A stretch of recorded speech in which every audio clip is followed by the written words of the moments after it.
the baby boomers, we are the ones who mess this thing up for everybody else.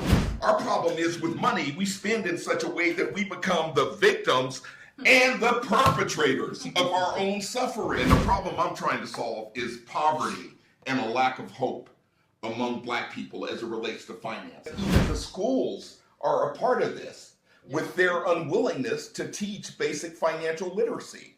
Why are they teaching the average student today how to do, periodic tables in chemistry? There can be a special track for those that want to go into science or into medicine or engineering. At the end of the day, the church, the organization, the institution wants to live more than it wants people's lives to be changed. I worked on jobs with my feet in my hand, but all the work I did was for the other man. But now we demand a chance to do things for ourselves. We're tired of beating our head against the wall and working for someone else. Say it loud.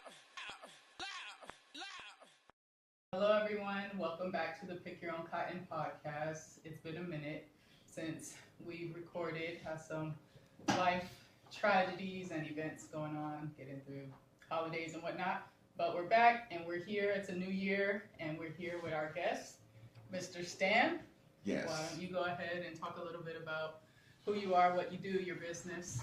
Okay, well, fantastic. I'm Stan Harvey. I have a very varied background. I'm a retired E8 in the Army, U.S. Army. I'm a retired pastor. I'm a retired electrical engineer. I'm a retired instructor, adjunct professor. Those are a few of the hats I worked. And I've always had a passion for serving people. Always. From my youngest days, I remember back in, elementary school, I led the first year after Martin Luther King was shot in 1969. I think I was in the 5th or 6th grade. I led a walkout. I coordinated and led a walkout for 6th graders in elementary school to honor his assassination. It's amazing the consensus that I built among those 6th graders to walk out. Yeah, but what was even more amazing was at the time that we were to walk out, I was the only one under the flagpole. So I walked out all by myself. But that's kind of been the trajectory of my life. Okay. And most of the roles I've served in, most of the vocations have been vocations of service, either to country, community, nation. So that's who I am. And my passion now is helping to uplift Black people, especially. And especially in the faith community, because Black people attend church at a much higher level than any other ethnic group. And so it just turns out that this is where Black people are. It's the largest single point of connection for African Americans. And so my thrust right now is to work through faith communities, teaching financial literacy, the very basic and simple techniques to build and maintain wealth, changing your life and legacy. And we can do this. We can do this. We just need to get passionate about it. I agree. Well, we have the passion here on this podcast. A lot of our viewers and listeners do as well, and they come here to learn, and we just feed off of each other. I don't have the whole I'm the leader mindset, because I feel like our problems as Black people have to be resolved collectively, and I think a lot of other ethnic groups even have figured this out. And they've got it down packed where they have working systems in their economies.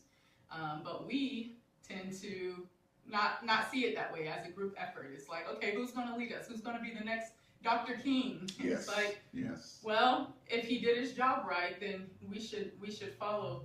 Let me rephrase that. If we follow his leadership properly, then we're doing it as a group and as a collective, because it's a do for self mentality, that we should have.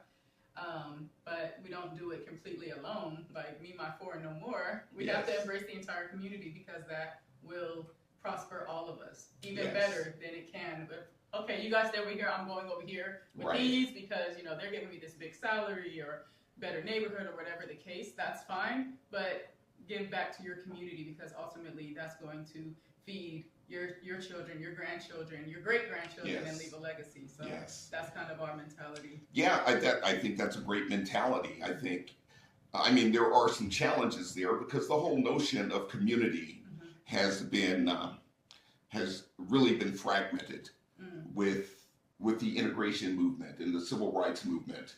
I mean, we went from actually living in forced communities, sort of like the settlements in South Africa, the homelands that they set up. We were kind of confined in areas, and we had to learn to live together, prosper together, or suffer together. But my generation, our focus was really assimilation into the larger society. This was Dr. King's perspective. This was his dream, that one day we would not be judged by the color of our skin, but because of the content of our character and the level of excellence and passion we brought to bear on everything we touched, because we had always been productive people, that we would be integrated into the larger society and that we would be accepted and have equal footing with everyone else. And part of that was there was a mass migration away from the South. There was a mass migration out of Black communities into the suburbs and into occupations that were deeply different, significantly different than those that had sort of pigeonholed most of Black Americans in the 30s, 40s, and 50s, where most Black Americans were actually part of an agricultural society. Right. So we left the small towns, we left the country. Right. And so now we live in communities, many of us, that can't be defined as Black communities. Right. And so how we approach the idea of community it requires a little bit more imagination. And the second thing I will say, before I run out of time and exhaust all of our time, I think your point was well taken, that there's a collective way to do things where we all win. And we've seen that, the collective. Andrew Young said that this is coming out of slavery, we had a period of time where everyone was moving with one purpose, and that was to recover both our humanity and our ability to survive in a land that was foreign to us, in which we weren't welcome. And we called that the Reconstruction. Right? Remember that? Yes. And then in the 60s, with Martin Luther King and the civil rights leaders, we began the second Reconstruction. And that was to now elevate this movement from not just coming off the plantation to the larger society, but it was to now break down the impediments that continue to separate us from the larger society. And then now we are actually in what we would call a third Reconstruction that happened after George Floyd. It sparked a revival in this country of awareness, not just among African American people, but among the larger society. And you saw large corporations and communities that had not necessarily been allied with Black Americans, that were foundations that were eager to invest in African American endeavors. And that were, even though DEI is under fire now, they recognize the necessity to continue to emphasize opportunities for men, women of color to enter into these spaces that were still sort of off limits to us. We're in a fragile period now, because it seems as if we're coming to the end of that Reconstruction, and that the larger society is losing interest in being really engaged. We're no longer the primary minority. We're now secondary to the Hispanic community. And pretty soon we're going to be third and fourth in terms of the minority in America. And so we have to be realistic about what our endeavors may look like. We can't use the strategies that the slaves used coming off the plantation. Right. We can't use the strategies that the civil rights leaders used in the 60s.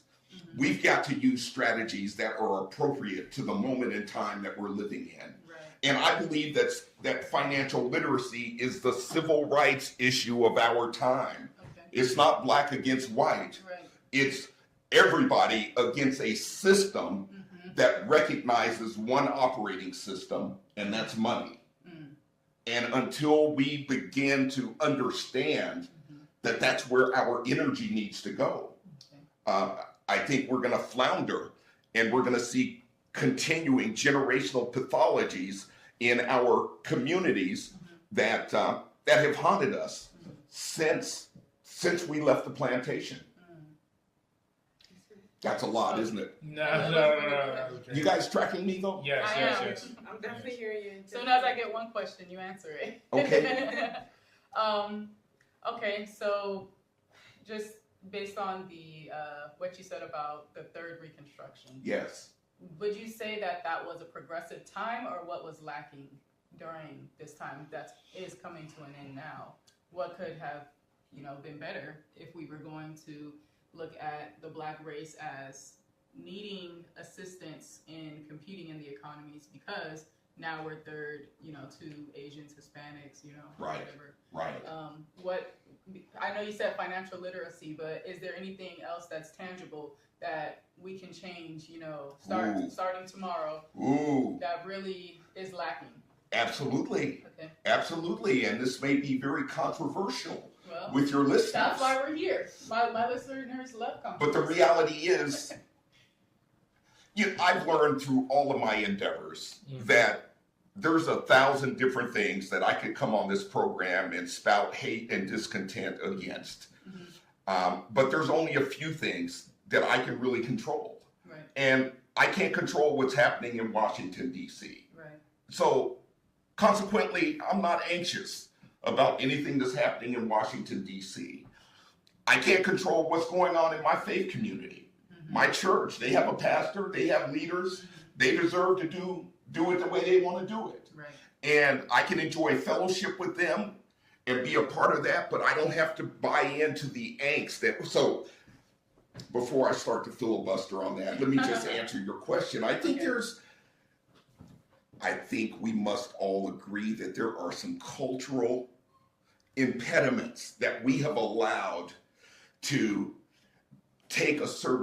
assert themselves to a certain level of dominance that many Black Americans now see as part of our identity, and we accept those as part of our identity. And I'm dismayed, and I'm never going to start a fight against culture, because you never win as an old man fighting against culture. And so I know that, and most of these issues that we're talking about today are on the shoulders of your generation.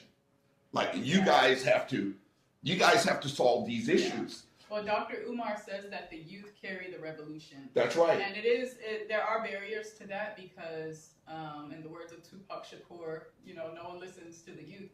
But I think that we have to take the wisdom from our elders and carry the revolution. That's right.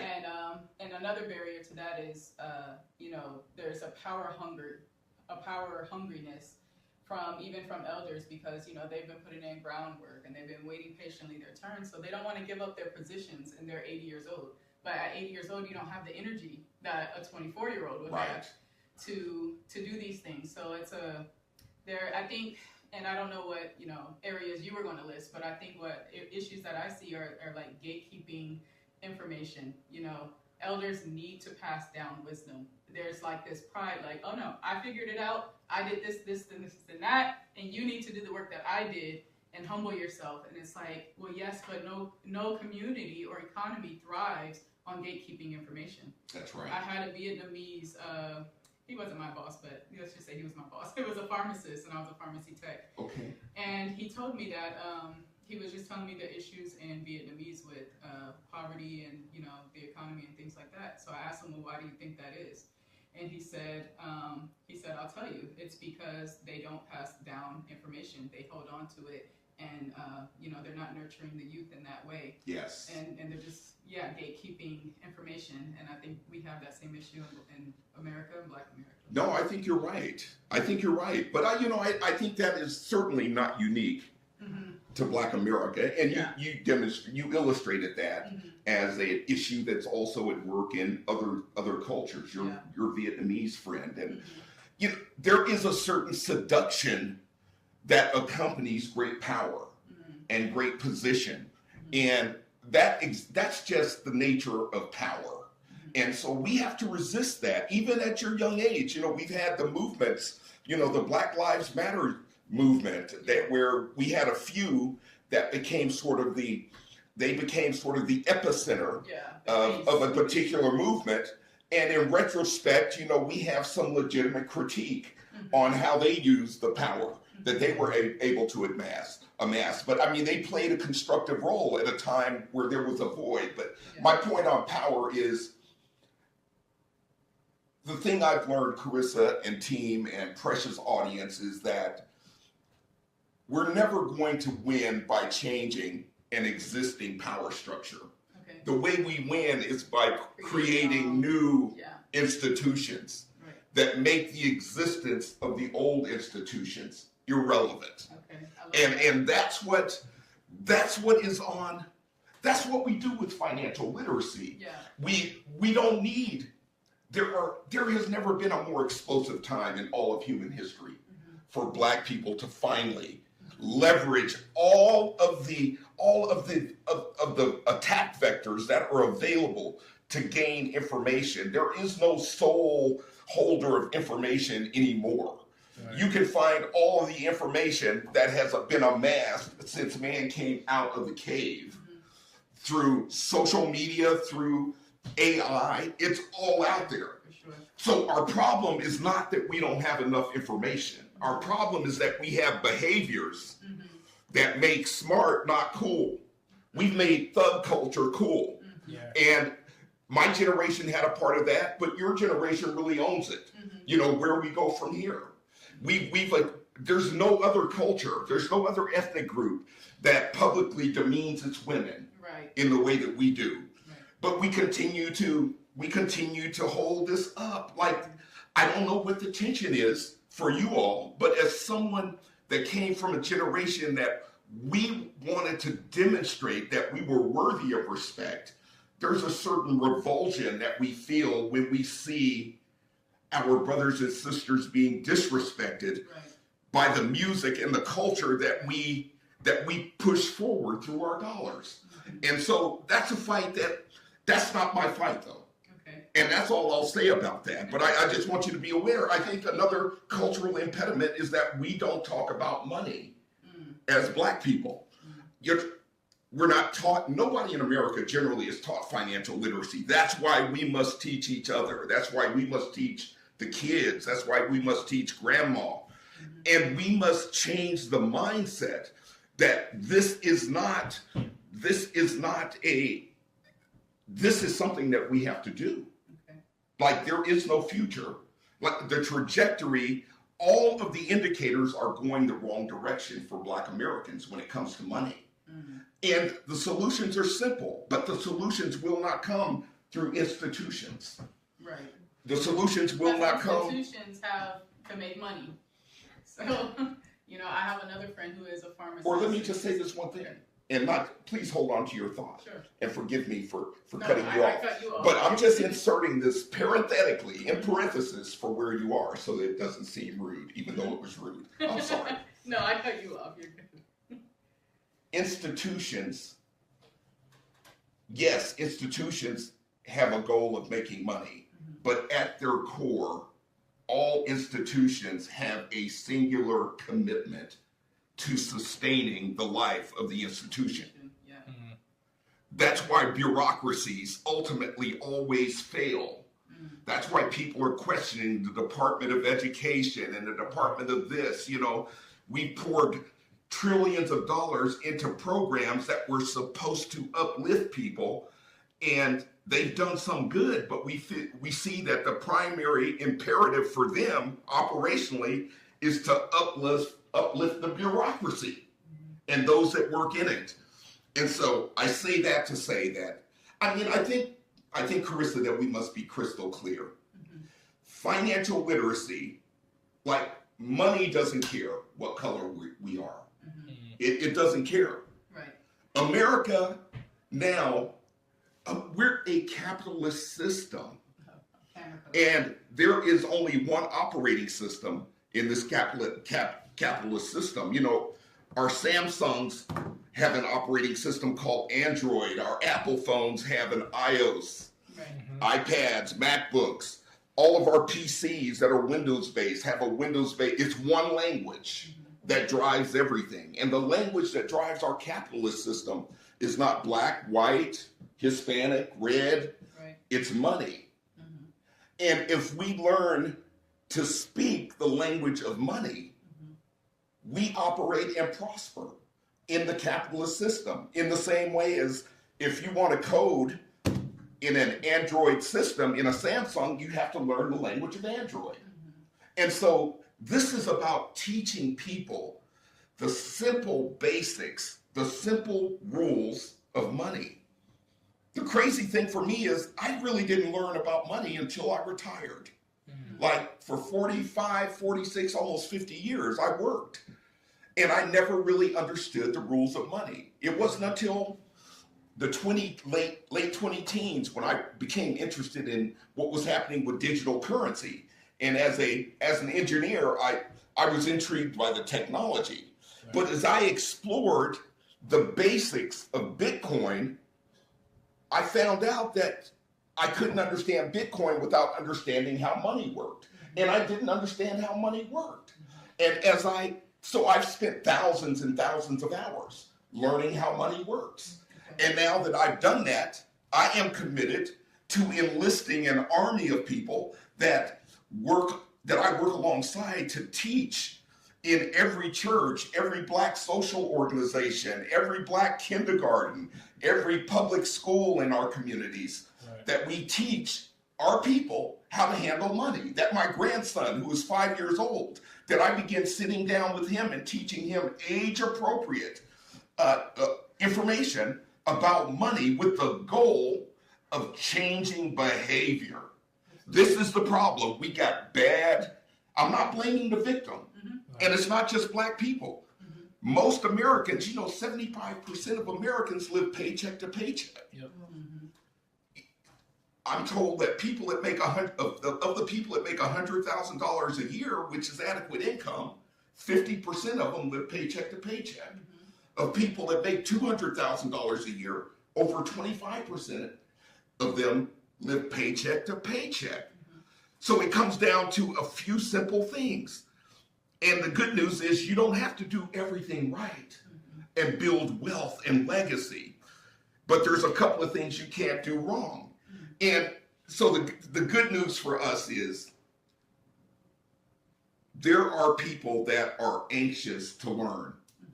There's a hunger in our community to learn, not just to receive more information. Right. Like we're sick of information. Right. We turn everything off so that we're not bombarded with any more information, but we get excited about transformation. And when we so the way we teach financial literacy is that we couple the information, first diving deep into the psychology, not of a people, but of an individual, because we're all different in the way we think about money. So we go in and we seek to help that individual understand how they understand money. What are the money scripts that are running in their operating system that drive the behavior that keeps them in a broken state of finances? And unless we do that, we can give them as much information as we want. But until we begin, this is where churches go wrong. Churches try to teach you to change your behavior.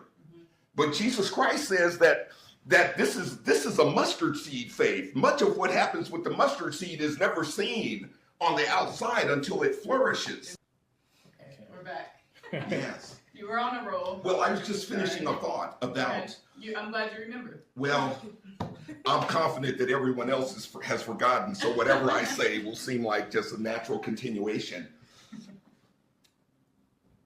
The recognition that we must start with the individual. I was talking about why broad social change does not happen in institutions. this is why, do you ever wonder why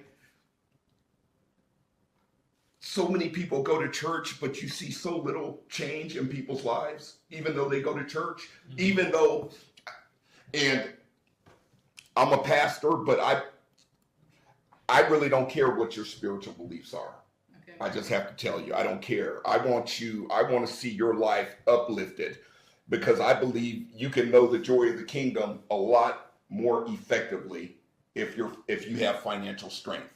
I heard that. Your joy, credit card companies calling you, leaving messages, sending you texts will rob you of this joy. You know, people will sing that this joy that I have, the world didn't give it to me and the world can't take it away. Well, wait till those creditors start calling you.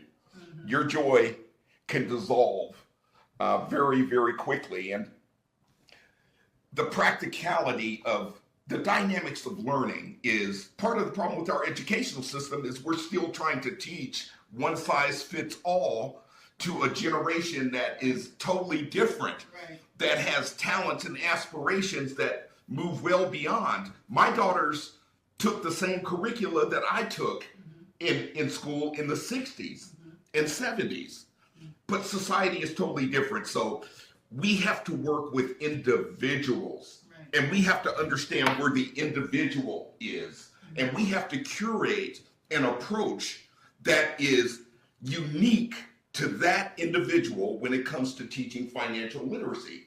Everybody's at a different place. Everybody comes from a different culture. The taboos that your family taught you, maybe mine didn't teach me as it relates to money. And so I've got to know where you are. That way I can engage you, not as an automaton, but as a person who is precious and has the capability to live a life of magic and have resources that are unlimited. But I can only do that when I teach the individual. Now, if I send all my money to DC and ask them to build a program for all African American 20-year-olds, it ain't gonna work. Right. It ain't gonna work. It needs to be us who are investing our lives in that life that's next to us. Like, I'm not teaching you to make money. I'm teaching you because I know that my life will be lived out through you into another life. And the joy that I have, the happiness and the hope for the future. We are a people that lack hope. We are a people that lack imagination. And through financial literacy, we allow people to recover hope and recover an ability to dream and move beyond their present circumstances by things as simple as getting your credit score up. Simple. Okay. But we have to challenge people, and those that respond, we've got to run with them. And so this is why it doesn't happen on the macro scale, but it happens seamlessly on the micro. So I think, speaking somewhat for my generation, I don't know the percentages or anything like that, and you say micro scale. So just the people in my circle that I deal with and opinions that I hear personally, there's a lot of, I don't want to do it the quote unquote old fashioned way because, that's not enjoyable. Yes. I want to enjoy my money. Why am I working just to wait until I'm retired to enjoy it? I might die before then. So then I wasted my whole life saving money that would just live off of, or maybe go out on vacations that, they show the memes of old people enjoying their retirement, but they're asleep on all the excursions when they go out. And it's like, don't wait until you retire to travel and enjoy your money. So I think that I do hear that mentality in my generation. What do you think about that? I think that it's a good point. Don't you validate it. Don't you validate it. I won't validate it completely, but I can. But we see where they're coming from. Because there's also, I've heard advice of, well, eat ramen noodles, eat peanut butter and jelly sandwiches, and just save all your money. Well, I'm not going to feel motivated to make money if I live that way. No, so, I don't believe in and that. it's not healthy. So if I live like that, then I'm going to save money just to pay for hospital bills when I'm older, So what's the balance? How do we? Obviously, we don't want to give into the whole chasing the bag on, social media and the spending outside of your means. I've never really believed in that. I've never been interested in that. I have had to higher expenses on things that are necessities, like a car type of thing, but not student loans. Did you have any student loans? I have student loans. Okay. Yeah, and but I won't say, like, I just don't, I'm not the unnecessary spending type of person. I don't go on vacations all the time and things like that. But, you know, every once in a while, I like to enjoy my money. If I'm working for it, you know, I don't want to just work, save money, and die. I agree. Okay. No, I hear the hearts of the younger generation. Mm-hmm. It turns out that the generation after the baby boomers, you know, we are the ones who messed this thing up for everybody else. We are. We are the ones that demanded endless government services. My generation did. Mm-hmm. And consequently, we're the wealthiest generation that has ever existed in this country. But that money is not being circulated because it's all in 401ks and CDs and all of that. My daughters will be very happy that I was that generation when I die, I'm sure. But with that being said, the lessons we learned are still valid for you all. And what I think is, it's not your fault, your generation. I'm speaking to Xers and Zers and you know, that generation after my own. Society changed and the value of the dollar plummeted to such a degree that my daughters can't even consider buying a home. Right. They can't consider buying a home. They're both college educated girls and women. Yeah. And one's a nurse and one's a teacher.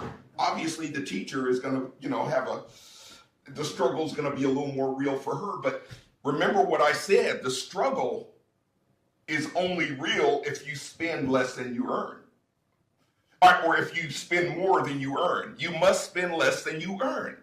And the struggle is real because we live beyond our circumstances. But on behalf of my younger brothers and sisters who are living in a reality today where everything is more expensive and the dollar has less and less value and you feel like you're working harder and harder and making no progress or falling further and further behind, the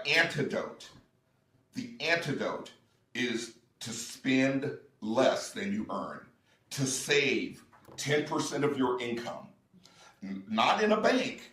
You need a bank for basic services, but in something as simple as the S&P 500, a stock market index. Over the last 70 years, the stock market has been the greatest producer of wealth. I'm not talking about buying individual stocks. I'm talking about buying a fund of stocks. And we can talk about that on a different day in the details, but there are strategies that are appropriate for a generation that thinks that life is going to pass them by unless they exhaust all of their resources to have it now. Mm-hmm. Right. People say that you can't have it all. The truth is you can't have it all at the same time. Okay.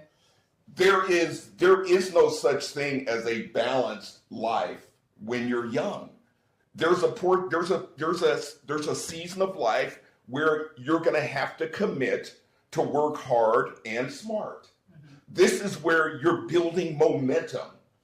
This is where you look at the job you're in. If you're not in a job that you believe that you can build expertise and become the top 10%, or if you're not in a job that you think that you can one day be passionate about, if you're under 30, find the job that you think you can be passionate about. Go back to school, get a certification, start your own business, but do something.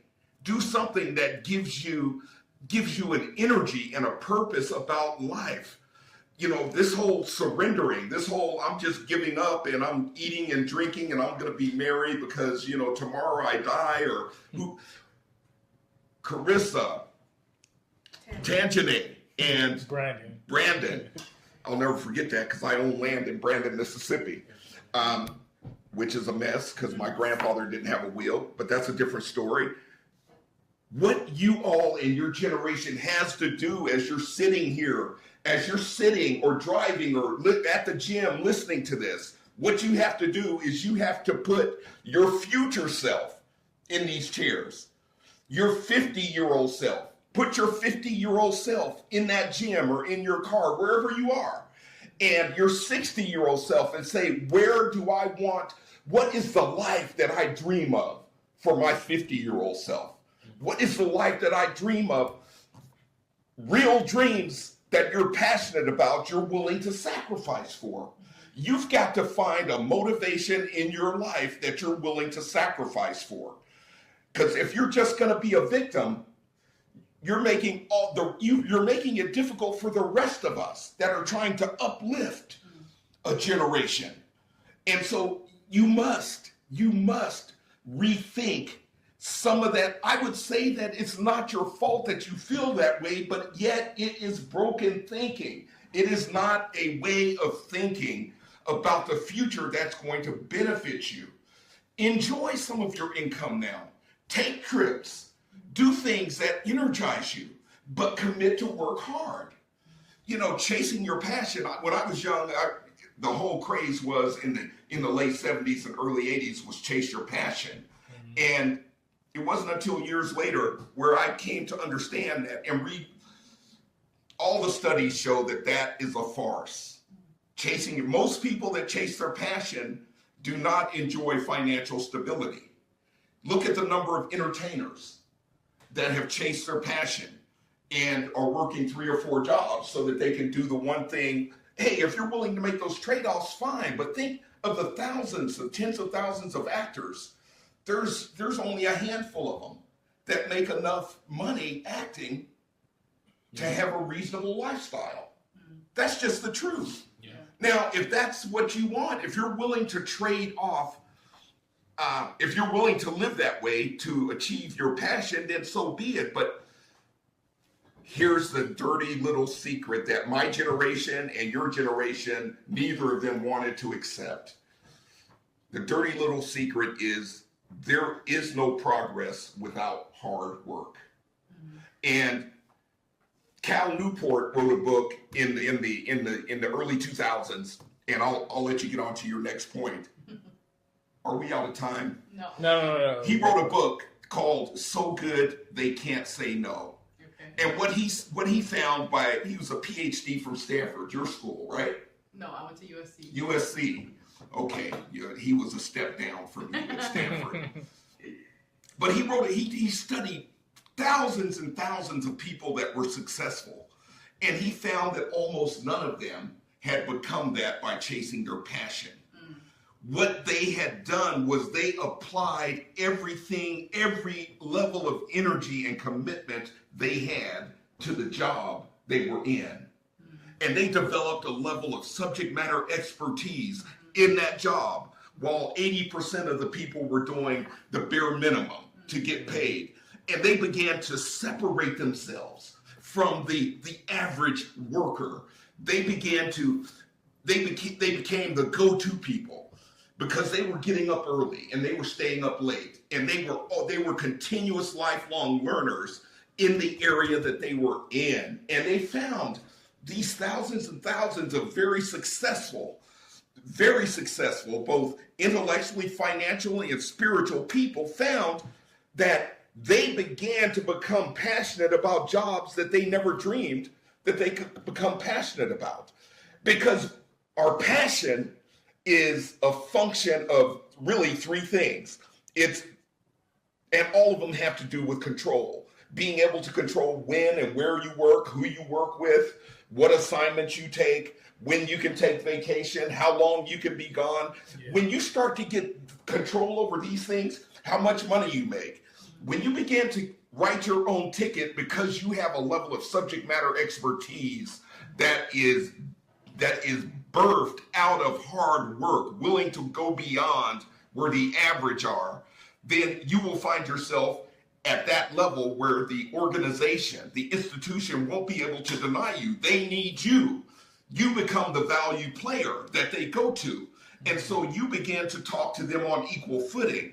And this is where, and that was my experience. I went to college because I wanted to be a pilot. Did too much time protesting, ended up dropping out and joining the Air Force. And the Air Force put me in a job in electronics, like I was a political science major. I wanted to speak and I wanted to fight and make noise with my mouth, and they forced me into a technical career field that I had no interest in. And I did that for 5 years. I did fairly well, but I thought I was moving on to something else. And to make a long story short, I got out of the Air Force after 5 years. Later went back in the National Guard and the reserves to retire. But the only jobs I could get getting out of the Air Force were in that specialty, in that technical field. It was RF, electronics, radar, the most beautiful, invention that man has ever come up with. But what I found was that when I woke up, when I got kicked in the butt enough to step up and be a man and own responsibility for my career and began applying myself, I went back to school part-time, got an engineering degree, and it catapulted me to the top levels of the companies and organizations I worked in, where in a job that I never had passion for, suddenly they were paying for me to fly all over the world to brief my technical analysis, and they were paying me to do keynotes in this country, in that country, in this city, and they were paying, and I found that now I started to get passionate about it because it was giving me the attributes of control in my life that I'm passionate about. I wasn't passionate about electrons moving through a transmission line, but I was passionate about how my knowledge, how my subject matter expertise about those electrons allowed me to decide where I worked, when I worked, how much I got paid, and who I worked with. And so I only got there through hard work, through accepting that I am where I am today. And if I had no plan to stay in that job for more than a year, give that job everything I have in that time that I'm there and become the subject matter expert. This is how it's done, Carissa. This is how you transform your life into something that you're hating getting out of bed every day to go to work. You're hating when Sunday night comes because you got to get up on Monday and go hit that mule again, as we say in Mississippi. But when that mule starts putting money in the bank for you, when that mule starts traveling to exotic places, and everybody has their own definitions, their own components or attributes of control they're looking for, Brandon. I don't know what yours are. But if you're in a job, of sheet metal and you never dreamed of working in sheet metal, well, maybe you'll only be there 6 months, maybe you'll be there 2 years, but become the sheet metal expert while you're there and enjoy the fruits that are available to those that will become the power players in the world. And so we have to own responsibility for our lives. We are not victims. Right. We are not victims. We are the architects of our future. Our problem is with money, we spend in such a way that we become the victims and the perpetrators of our own suffering. Yeah. Okay. So that was going to be my next question is, oh my gosh. I'll try to keep my answers to 2 minutes or less. No one's timing you.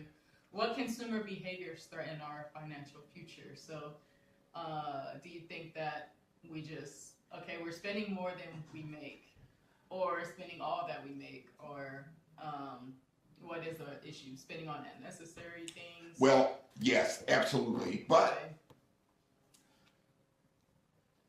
there's a lot of things that we can talk about, Carissa. But, I'm kind of a no-nonsense guy. As much as I'm clowning today, I'm a no-nonsense guy. And I believe that as an engineer, we would spend a significant amount of time just determining and exhausting the research into what is the problem we're trying to solve. Right. What is the problem we're trying to solve? And the problem I'm trying to solve is poverty and a lack of hope among Black people as it relates to finances. And so the problem is not the behaviors. You indicated behaviors, spending more than you earn, credit cards, living on credit cards, not paying them off every month. Those are not the causes. Those are symptoms of a lack of literacy.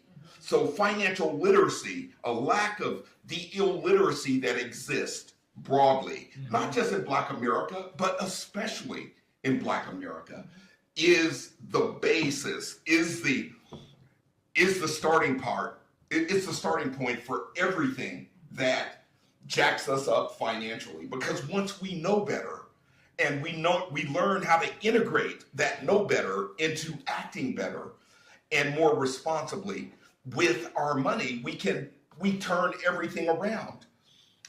Once we understand that if we're not paying our credit cards off every month, which I lived in that state for a long time, then you're a sharecropper, just like my father was in Rankin County, Mississippi. You're going to work all year, and at the end of the year, you're going to be in more debt to the landowner than you were at the beginning of the year. This is where most people live with their credit cards.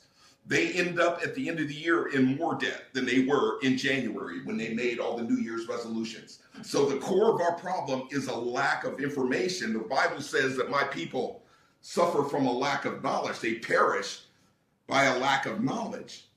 But Jesus says that it's the knowledge that must become the food that you eat that is now lived out through your hands and your feet and your psyche that changes everything. We can go around and we can teach people how, the mechanics of what to do, but until we change their minds. Right.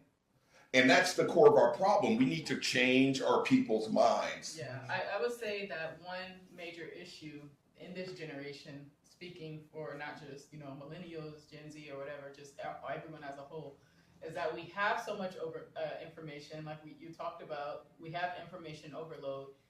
There's so many philosophies out there, and there are so many ways that works for me out there, know, and we can follow one YouTube channel and they can give all these philosophies. Isn't that the truth? And then there's another one that contradicts that. And so it's kind of like, okay, how do you find that was going to be, not only that was going to be my next question, because that, plus there's a lot of, like you said, information out there, but there's also a lot of disinformation out there. Right. People trying to scam or, get over on people. And then once people found out that they've been scammed or lied to, that kind of, deflates that fire that was in them. It sure does. And so how do people, especially young people, navigate that? Yes, that is a huge challenge. Because millennials and those behind them, the primary delivery vehicle for accessing information is typically social media now. And so being able to disaggregate between noise and signal is a function of developing a filter in our minds, in our psyches, that automatically suppress the noise. Most of what's out there is noise. People go and rent a yacht, and try to get you to believe this is the life they're living, right? They go and they rent a suite in Beverly Hills or in New York City for 2 hours, shoot a video, and now they're going to sell you their plan for how you can have this. Occam's razor, the scientific theorem of Occam's razor says that when you're faced with a problem, the most obvious solution is generally the right solution. And the most obvious solution is to get education from teachers, from organizations, from businesses, from institutions that are committed to the outcomes in your life. And that's what I'm talking about. This is why we take one person by the hand, or a group of people. Several of us take a group of people by the hand and we hold their hand, not just for today or the length of their contract with us, but for the rest of their lives. Like, we teach them how to be continuous learners, but so the question of how do we disaggregate is we must educate ourselves. And education is, the way I define education, I talk more about it as training, because education is something that institutions do, where there's always going to be a bell curve distribution. There's going to be a few people that get it. Most people in the middle will just barely get it. And there are some that just don't get it. It's the person that said, what happened? It's the person that says something happened. It's the person that says, I know what happened. I made it happen. The idea is we must assert ourselves. Like, I'm kicking in doors. I'm kicking in doors, and I'm gonna put data in front of people. I'm gonna put a program in front of them that shows them, look, this is not a fly-by-night. I'm here to walk this out with you. And there's lots of organizations like that. They just don't get the press because they're not trying to make $1 million overnight by, scamming people online. But we've got to teach each other that if it seems too good to be true, it is too good to be true. Now, when we're young, it's easy for us to be seduced because our appetites are so huge and we all want to find an easy way to do it. But the easiest way is always the hardest way at the beginning. The easiest way, my life is very easy now. I go wherever I want to go. Well, of course, my wife is Frederica. Thank you for being at work right now, helping to fuel the lifestyle that I so love.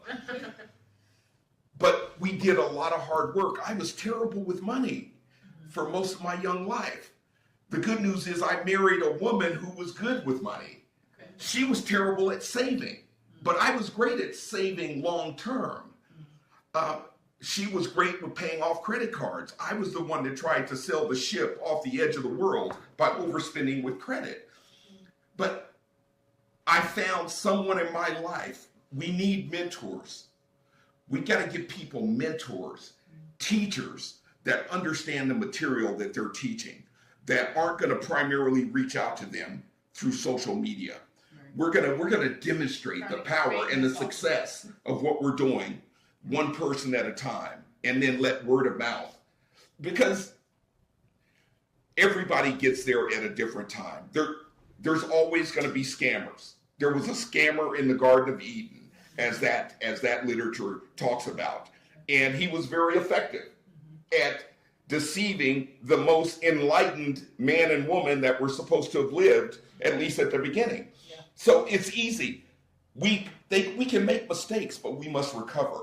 But we must give people a foundation that allows them to recognize the signal of interest from the noise.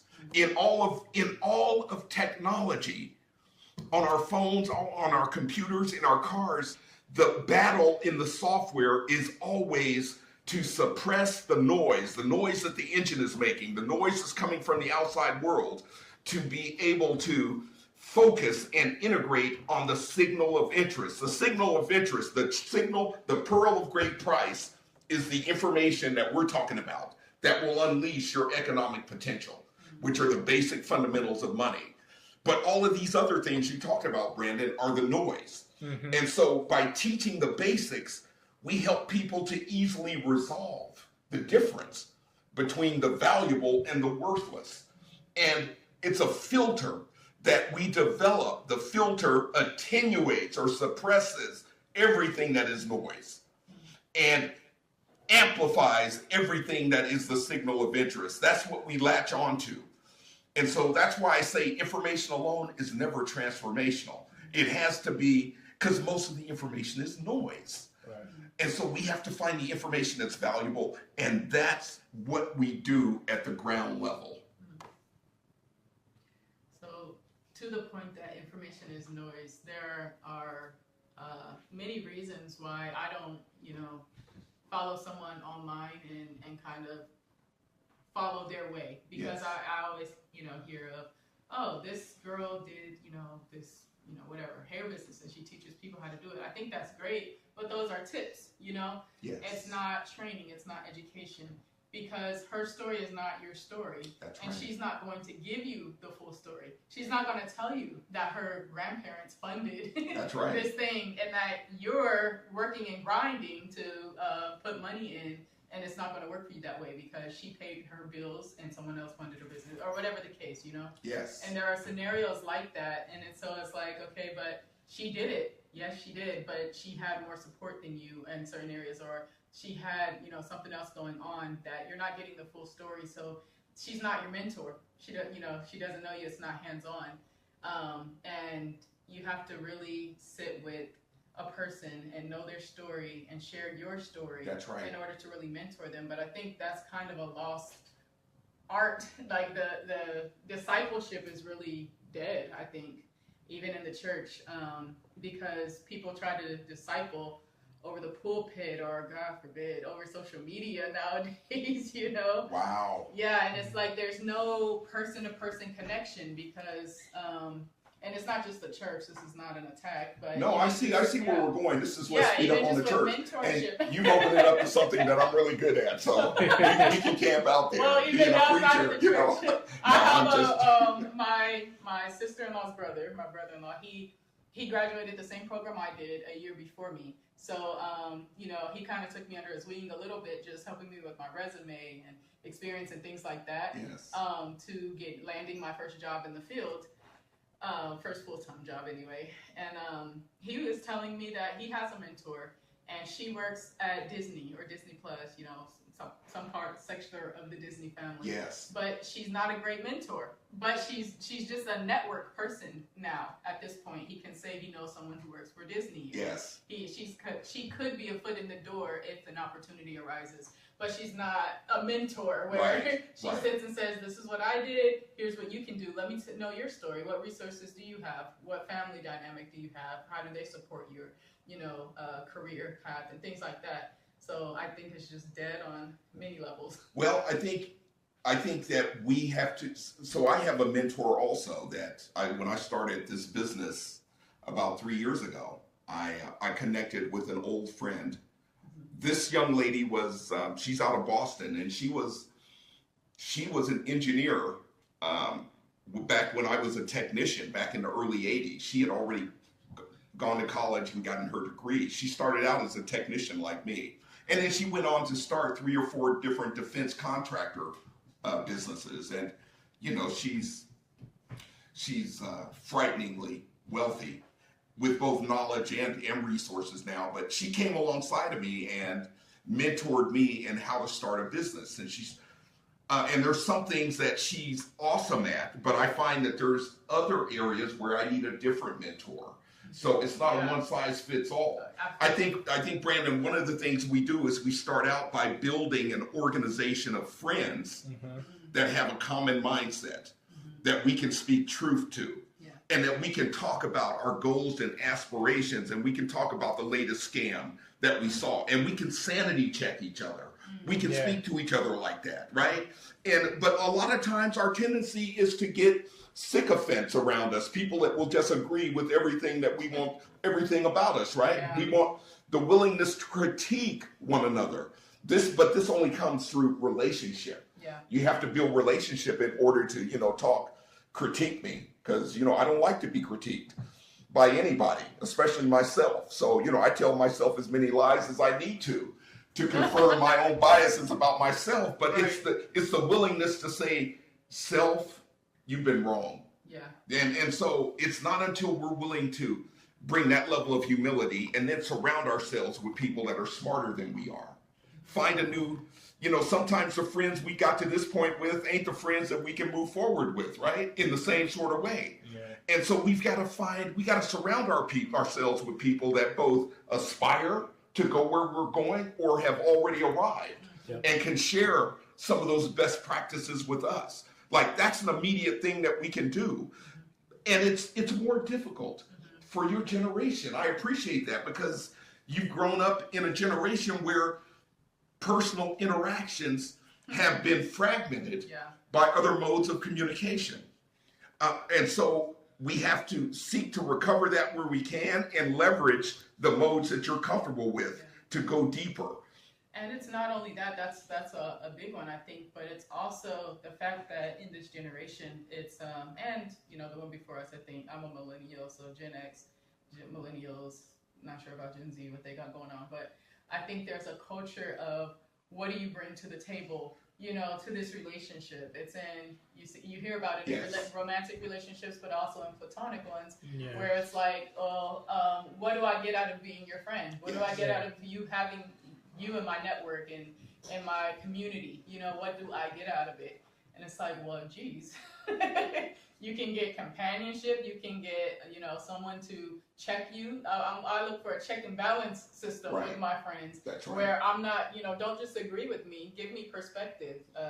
hold me accountable, you know, because that's the only way I'm going to grow as a person. I don't want to be stuck here where I'm at 32. Amen. I want to elevate, That's know, right. That's as right. much as I can by the time I'm 40, and then more so by the time I'm 50, and even more. Like, life is a continuous growth. Like, I'm one of those people who are not ashamed of aging. Like, I don't like to hide my age or like, oh my God, I'm getting up there. Because every year I get more wiser and more beautiful. There you go. So there you go. You know, I feel like I look pretty good for a 77-year-old guy. There you go. What? No, not quite. Not quite.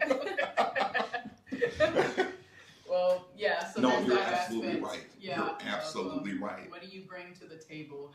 What do I get out of, you know, even mentoring you nowadays? I think that's a thing. Well, I think one of the ways that you get around that, I mean, people that have achieved the types of goals that you aspire to are typically very busy people. Yeah. Right? Yes. And so we must go to them with a spirit of humility. Yeah. And say, they must understand that we're not looking for a commitment of their time, but if they would just let us just follow them around. Yeah. Just allow me to just see some of the things you're doing. I'm not going to interrupt your conversations, but just allow me to just get a glimpse of what it is that has made you great. Yeah. Like, I've got nothing to offer you, and I don't want to take anything from you. I'm not meeting Bill Gates tomorrow and saying, man, would you be on my podcast? Right. Like, Bill Gates charges, $20 trillion for a 45-minute speech, right? Right. And so it's not reasonable Right. for me to impose. But it is reasonable for me to go to someone with humility and say, man, I've read everything you've ever written. And in this particular book, your third book, in chapter 2, you talked about this concept, and it has changed my life. And I just want to thank you for that. And man, I would give anything to just, if I could just spend 10 minutes with you, through an email or on the phone. I know you're busy. I know you're busy beyond anything I could imagine. But in that book, you so changed my life with how you discussed A, B, C, and D. Now the guy knows, okay, this woman is legit. This woman is a seeker of truth. This woman is not trying to leverage me in some sort of way. And there's a way that you approach people, right? There's a way that you approach people. And, a lot of your generation and my generation had such egos. This is a problem for us in Black America. We're so insecure that we masquerade as being bulldogs. And the truth is, the emperor has no clothes. Yeah, and it's like the insecurities cover. That's like right. They're so obvious. It's an attempt, but it is so obvious. But there's a way to approach people. But even our immediate circle of friends,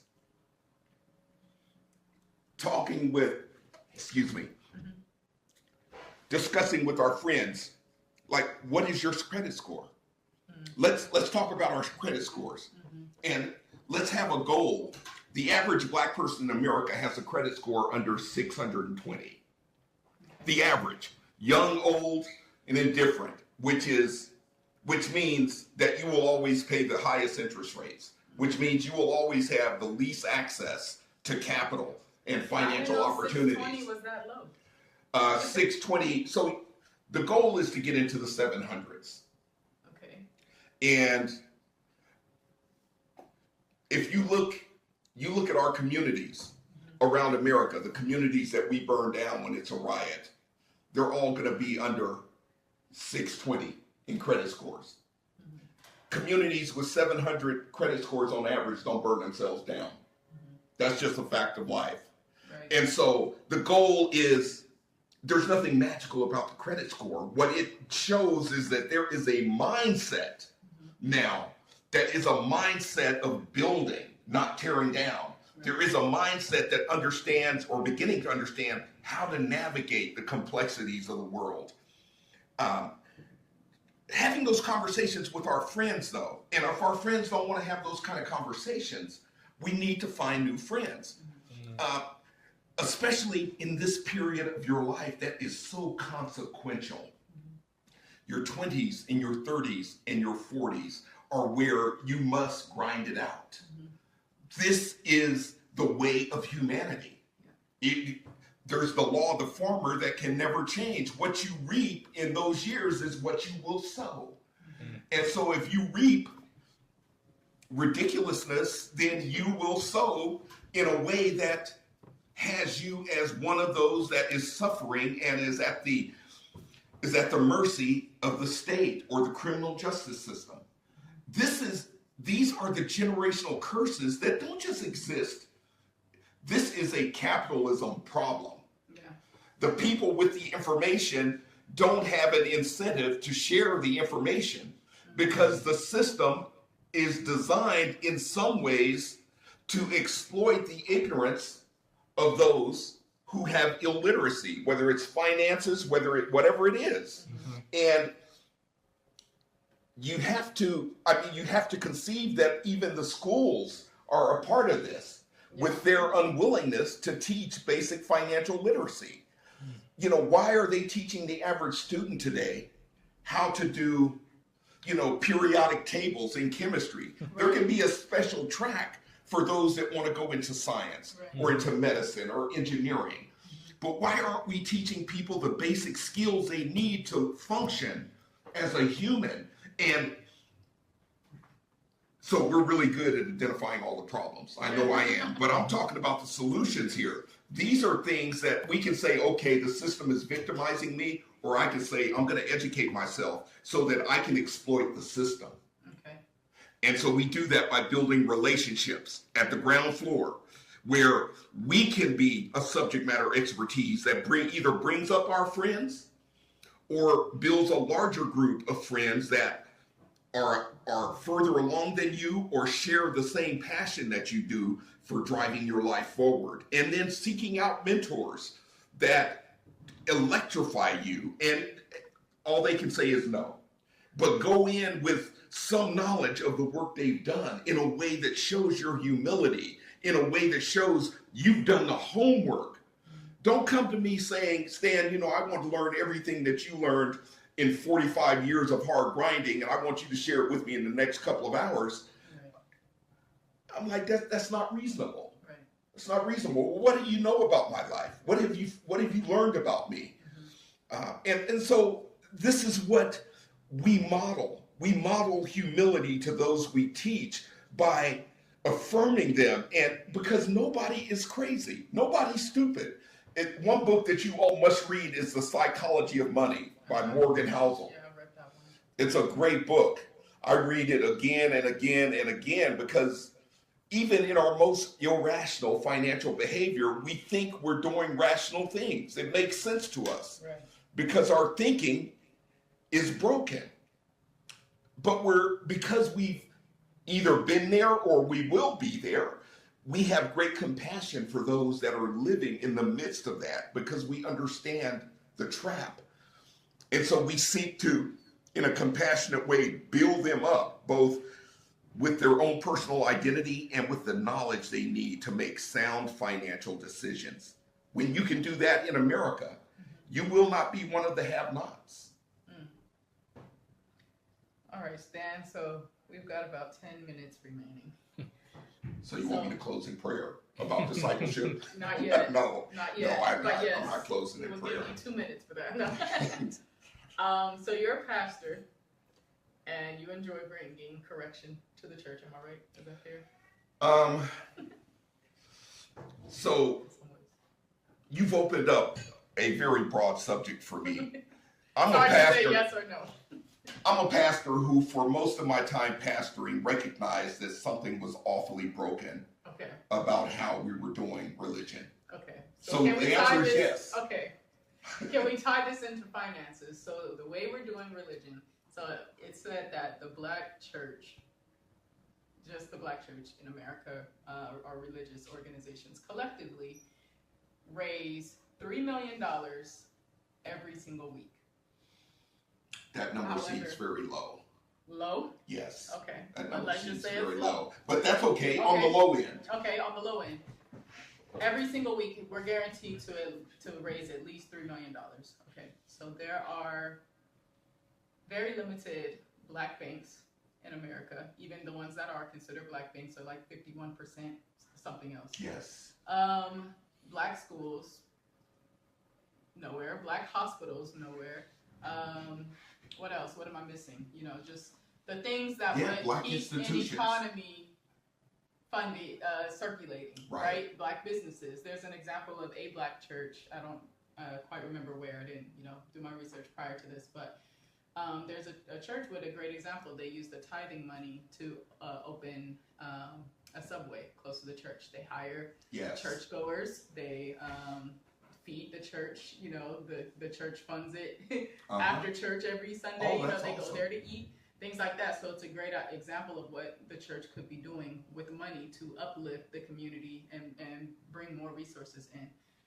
How would you speak to that?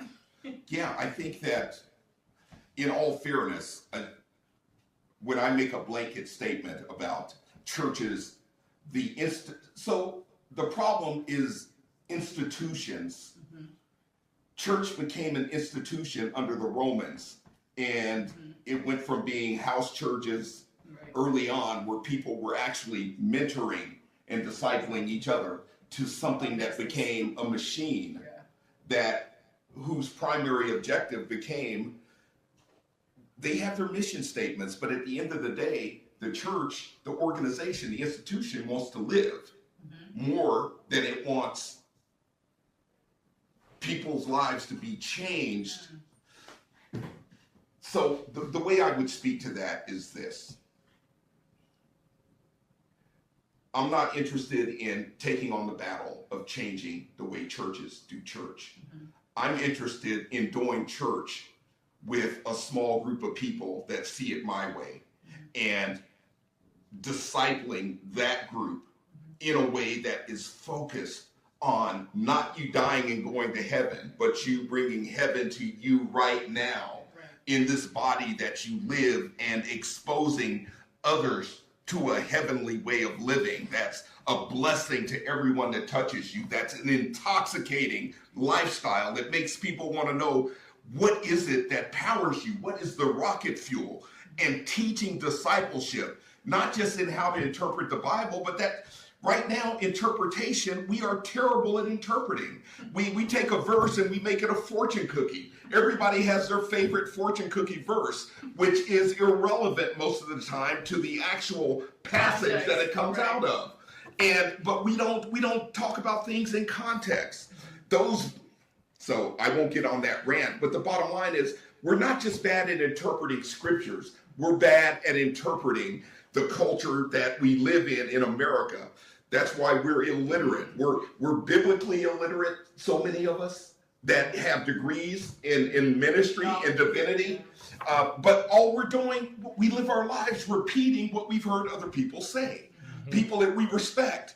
And we think they're enlightened, so we think we're enlightened when we say what they say. The thing that I would say is that everybody under the sound of our voice must commit themselves to challenging everything they believe to be true. Everything. You must challenge all of your pre-existing assumptions about life, because most of them represent something that you have never tested to be valid. Most of them just represent the correlation between all of the influences that come into our lives that form us and shape us. And a lot of that is broken. And when you have broken inputs, you get broken outputs. And when you have broken cultures, it's because of broken inputs. And so this is why it starts at the ground floor. Churches do what they do. And there are good churches out there. But I just fundamentally don't believe in church as an institution. But I spend time with the saints. And I feel like every pastor and church leadership, they deserve to try it their way. But I don't have to endorse that, but I'm not going to fight against what they're doing, because this is like Don Quixote tilting against windmills. The thing I'm fighting for is the piece of the world, Brandon, that I can touch, which is about this far. Right. That's what I'm fighting for. To be the instance of the kingdom of God, which the church is born out of. But the church, as far as I'm concerned, we are the church. This is church right now. We're talking about concepts and precepts that will change our lives, that will allow us to enjoy and take domain over the creation that we have been given through changing our minds. But we can't change our minds until we challenge everything that we believe. You know, it's easy to criticize institutions. I've been a part of institutions, and I've been a part of the problem. I've also been a part of the solution in some of them, but institutions do what they do. If you want to fight institutions, you will go to your grave defeated. But if you want to create your own institution that becomes an off-ramp for people that see it and breathe it and dream it the way you do, then you make the existence of that institution irrelevant to those people. And that we allow institutions to drive our lives. And so trying to get churches to do something different with discipleship, or different with how they run their order of service, or different about how they use their money. Until we get people thinking rightly about money, we cannot build institutional wealth in our communities. So do you think anything could be said to the people funding these things? I guess the $3 million on the low end is coming from the churchgoers or right. the consumers, we could call them.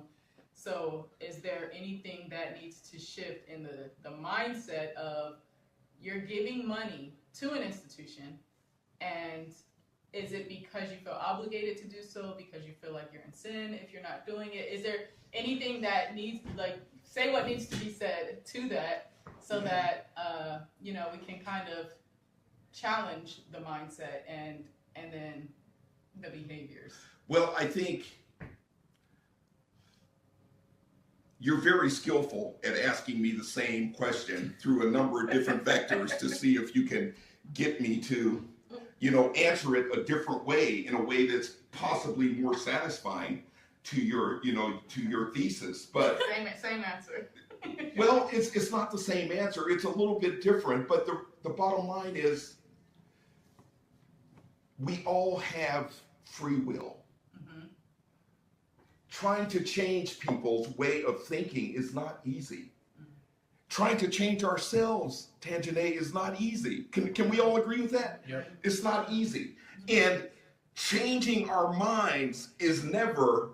This is where it took me, getting up to be into my 50s to understand that giving people more information is not what's required to change somebody's mind. Mm-hmm. So I can't even, no matter how broken I feel like a particular strategy of an institution is, I can't attack that by trying to get the people that have joined and are cheerleaders for that institution by going and trying to give them a different spin on information that will make them question their role in that institution. A better strategy is for me to model and build relationships with people, not trying to pull them away. Of course, if we have friends and families that are a part of something that we don't think is good for them, of course we're going to share that with them. Mm-hmm. But it doesn't matter, because once we make up our mind, the information, the rightness or the wrongness no longer matters, because we get an emotional attachment to that institution. It represents a particular stronghold in our identity. If we've been with an institution, if I've worked for the school district for 40 years, apart from CCSD, or the Las Vegas School District, Clark County School District, apart from that, I don't know who I am, because that is my identity. If I've been an army and a soldier and a warrior for 35 years and I get out, I lose my identity. And so identity is what we are all striving to build. And once we start building it, we can get violent about people trying to pull a brick out of it. Yeah. And so trying to change people's minds is not about information, right? It's about showing a better way. and allowing people to analyze it on their own time, at their own schedule, at a rate that they're comfortable with. But we move with those that want to move with us. Not, we hope the best for institutions. Absolutely. Can God use that? God can do anything. But God has not called me to build institution. He has called me to build people and build their future and the kingdom, a kingdom that is present right now that they can flourish in. Human flourishing is what I've been called to be a part of. Not when you die. God will take care of that. I don't know what that looks like. Right. Jesus spoke more about your life while you're living than he did about your life after death. Many people don't know that. And so they focus on giving people fire insurance for when they die. But what about while they live? Right. This is where my passion is. But everybody gets to do it their own way as they see best, as it makes the most sense to them. But where the action is for me is not fighting against institutions. I did that for 40 years. I almost got kicked out of college for fighting against my own institution, my own college. And I still didn't learn. And I tried to do that again in the Air Force and got, ended up with some non-judicial punishment. But eventually, Uncle Sam got my mind right. He got me right, and he taught me that I can only achieve my goals if I'm a part of that institution by helping the institution achieve their goals. And this is the way life works. Okay. The institution for us is capitalism, and we will only achieve our goals by learning how capitalism works and teaching it to everyone that will listen. And teaching it, I'm talking about modeling it and showing them and holding them accountable. Okay, I'm going to go with you to start a bank account, or I'm going to teach you everything you need to do to go start that account. And we're going to stress test this with some exercises, and I'm going to show you how to invest $10 a week in an low cost index fund of the stock market that will build you perpetual wealth. And this is teaching. Okay. This is it, and this is where the action is. And when we do enough of that, people won't know. They won't need to click on every TikTok that promises, a future and a hope, because we're demonstrating that at a level that they can touch, and that they can feel the heat of our breath and the spit as we're talking across the table. That's where relationships are built, and I'm about relationships, not institutions. Well, that summarizes it all. That's a good closing point right there. Well, thank you. Well, thank you so much for joining us. I really enjoyed this discussion, and we hope, hopefully, to have you back, so we can go in depth more on some more topics. Yes, I would love that. May I just say that I'm very proud of you all and what you're doing, and this, this very enlightened platform that you've built, and all my hope is on your generation. I've taken all my chips and put it on your generation. There is no plan B. I've got to invest everything that I can in your generation. But the movement, the energy, and the firepower is in your generation. And I have no doubt that you will not fail. Thank you. You will not fail. Thank you. I appreciate you. We do appreciate that. Well, while we have you here, you volunteered to pray us out earlier. So if that's still on the table. Yes, I'll be glad to do that. All right. Lord, we do thank you for this, for the courage and the passion and the vision of these young people, Tanjane, Brandon, and Carissa, Lord. Thank you for their willingness to expose themselves and their vulnerability by putting their perspectives out there to be critiqued and to be applauded.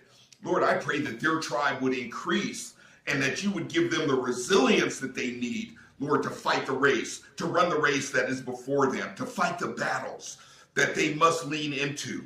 Father, I thank you for the hope that you give us, that if we do all that you have given us to do, victory will be ours. And thank you for giving us the wisdom to understand the roadmap to bring restoration to our people, and not just our people, but all people. And Lord, I thank you that these young people are the tip of the spear. And Father, I thank you that they will see your goodness in the land of the living. Lord, in the years to come. And I pray that you would build them up, Lord, when they get discouraged. Lord, give them the comfort that they need to get up and fight that battle again, Lord. When they get wounded, I pray that you would use others to lay their hands on their wounds and bring healing and encouragement. Lord, I pray that you would show us the dream of Martin Luther King to be lived out, to be reborn and lived out to its full potential in their generation. Lord, we fought for hundreds of years in this country to arrive. And Lord, you've given us now, I do believe, everything that we need for life and godliness and for human flourishing. And I just thank you, Lord, that these young people have taken up the challenge. Thank you for their hunger for knowledge, their hunger for truth. May their tribe increase. And would you just wrap your arms around them, protect them from the adversaries. Lord, show them the vision of the victory that is coming through their efforts. It's in your name we pray. Amen. Amen.